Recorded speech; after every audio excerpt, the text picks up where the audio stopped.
દેશની ચોથી જાગીર પત્રકારત્વ ક્ષેત્રને લઈને કચ્છમાં છેલ્લા અમુક સમયથી બની બેઠેલા તત્વો વેપારીઓ પ્રજાજનોની કનડગતો કરતા હોવાની ઘટનાઓ ચર્ચામાં આવતી રહી છે.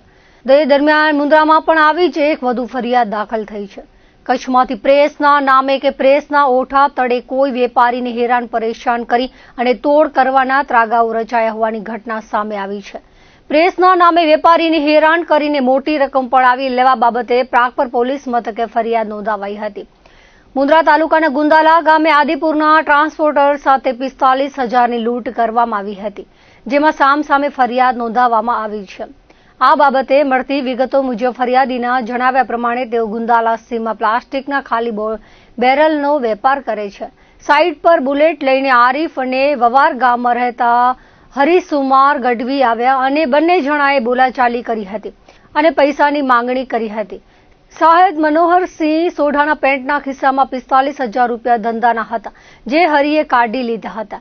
દરમિયાન આરીફને પકડી લેવામાં આવ્યો હતો. તેણે પોતે પત્રકાર હોવાનું કહ્યું હતું અને સંજય બાપટ અને માણેક ગઢવીના કહેવાથી હરિ ગઢવી સાથે પૈસા લેવા આવ્યો હોવાનું જણાવ્યું હતું.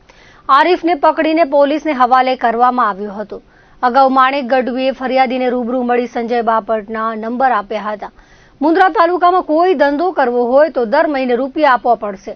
ફરિયાદીએ ના પાડતા માણેક ગઢવી દ્વારા અવારનવાર ધમકાવી રૂપિયાની માંગણી કરવામાં આવતી હતી.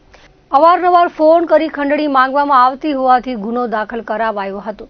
પ્રાગપરના પીઆઈ AK ભરવાડે ફરિયાદ નોંધી હતી.